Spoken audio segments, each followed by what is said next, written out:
Soğuk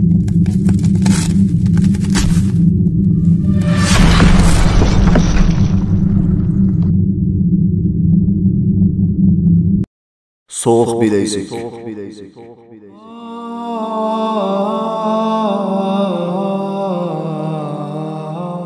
Nahayet şefkatlik ve mihriban Allah'ın ismi bilen başlayman.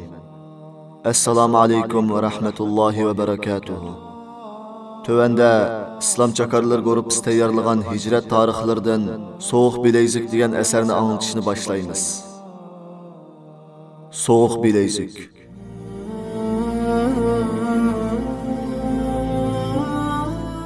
Bismillahirrahmanirrahim. Nahayet şefkatlik ve mihriban Allah'ın ismi bilen başlayman. Kiriş söz. Assalamu alaikum ve rahmetullahi ve berekatuhu. Alemlerin perverdigarı Allah'a hamd sanalar olsun. Allah yekki yeganıdır. Onun şirki yoktur. Padişahlık onunla xasdır. Maqtaş onunla xasdır. O həmmə nərsəyə qadirdir. O yuşurunni ve aşkarını bilgüçüdür. Asman ve ziminni yaratqucudur. Eğer Allah bizni hidayet qılmağan bolsa idi, hidayet tapmağan bolatdıq. Allah hidayet qılğan kişini hiç kim azdıranmaydı.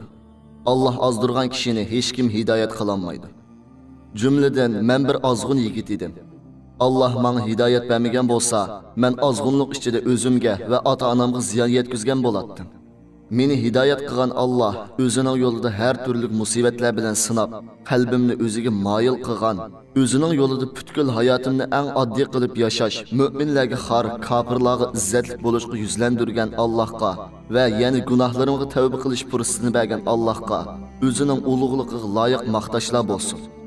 Allah'ın elçisi Muhammed sallallahu aleyhi ve sellemge Allah'ın rahmeti ve salamı bolsun.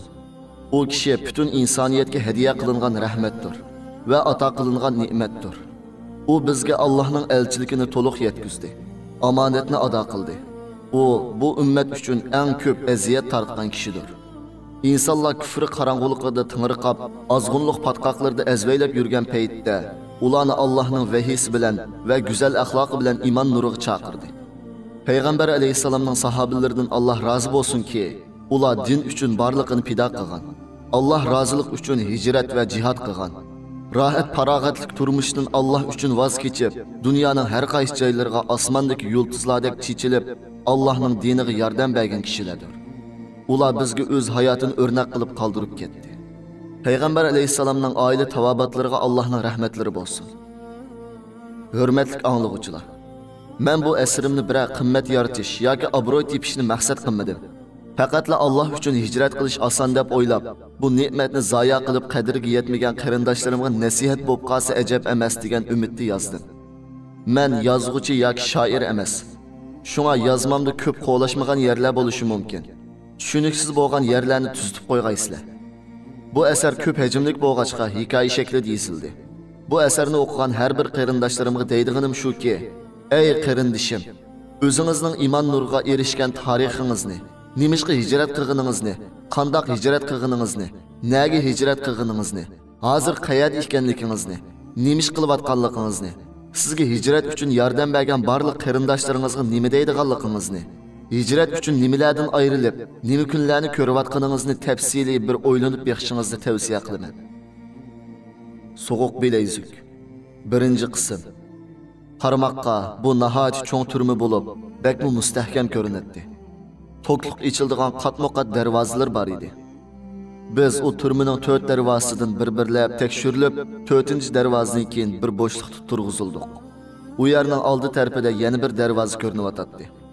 Lekin bizni mushu orliqda to'xtatib, alohida tekshirdi. Bu yerda tekshirdiganlar odatdagi jinoyatchilar ekan. Bu jinoyatchilar turmi saqchilariga yordamlashidi ekan. Biz ularni g'alchilar deb atadik. Balkim bular haqiqiy g'alchilar bo'lishi mumkin.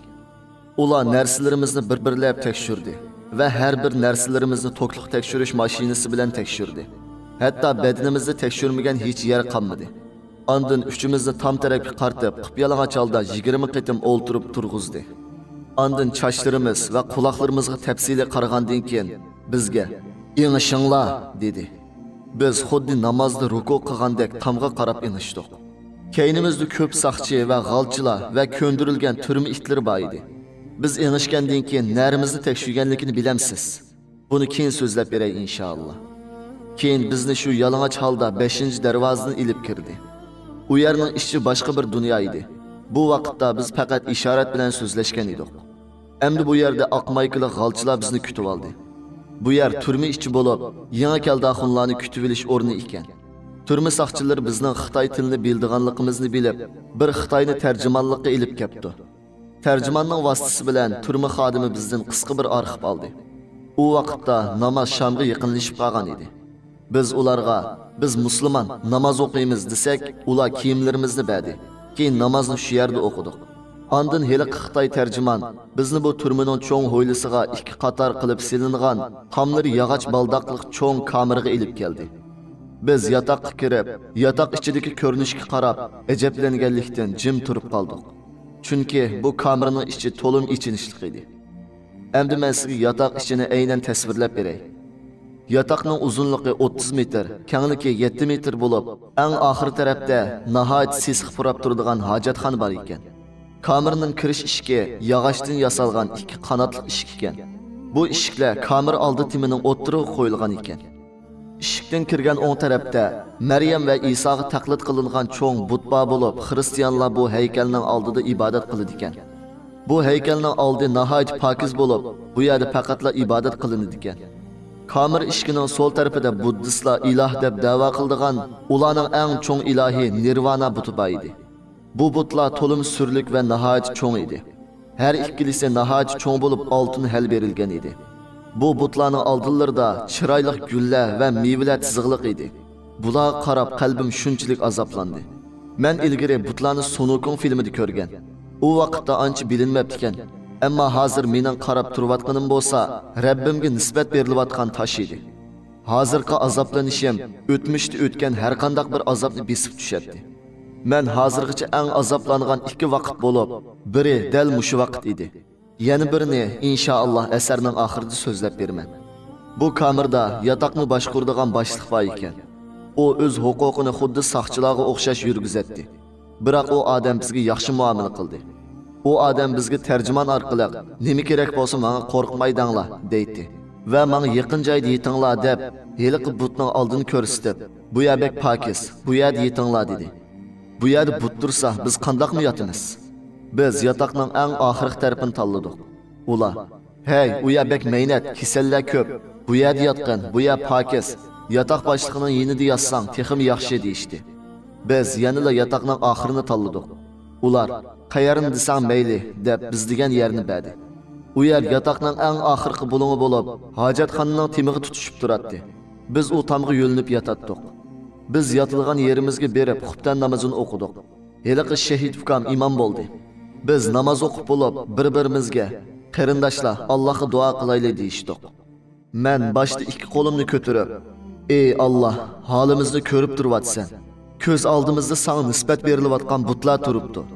Sen uningdan pok tursan, bizga rahim qilgin. Biz bilan diningni aziz qilgin. Sana shirik keltirgan kishilar sening azobingga loyiqdir. Biz seni tanladik. Seni deb ota-onamizdan ayrildik. Dinimizni saqlash uchun ko'p musibatlarga uchirgan bo'lsaqmi, hammaga sabr qildik. Bizni kofirlar oldida 2 dunyoda xor qilmagin. Hayot bo'lsaq, bizni sening dining uchun xizmat qildirgin. Bizni kishilarga yaxshi ulgu qilgin deb duo qildim. 2 qarindishim bo'lsa, kichik boladek yig'lab amin, amin deyishdi. Mening ovozlarim tutilgan edi. Yurkim siqildi. Qo'limni tushirdim. Bir oz turgandan keyin heliqi shahid ukamga, "Endi sen duo qilgin" dedim. U yo'yilgan yuzlarini osmonga qartib, "Ey Alloh, bizni hidoyat qilding. Ondan sening yo'lingda hijrat qildirding. Bizni ozdirib etmagin. Bizni bu zolim xalqning ichidan chiqargin. Bizni shahid qilgin. Sana jonlarimiz fido bo'lsin. Bu fitnaga to'lgan dunyodan bizni sen rozi bo'lgan holda dargohingga tezdan ilib ketgin" deb duo qildi. Bizning qattiq yig'laganligimizdan amin degidek holimiz qolmagan edi. Haqiqatan bu shahid ukamning duosi tezda ijobat bo'lgan edi. Shuningdan keyin 2 yil o'tib, u Alloh yo'lida fidoi bo'lib shahid bo'ldi. Endi duo qilish yana bir qarindishimizga keldi. U, "Ey Alloh, bizni shahid qilgin. Bizga shahidlikni bergin" deb duo qildi. Tova, bularning duolari ijobat bo'lib, har ikkisi inshaalloh shahid bo'ldi. Biz uzun yig'lagandan keyin asta-asta jimidik. Yotoq ichi tip-tinch edi. Hamma odam bizga mehr bilan qarab Bu yotoqda taxminan 300 ga yaqin odam bor ekan. Biz yoshlarimizni surtib o'ltirganimizda bizga ish og'ritgan ba'zi jinoyatchilar qahva, tayyor cho'plarni ekilib berdi.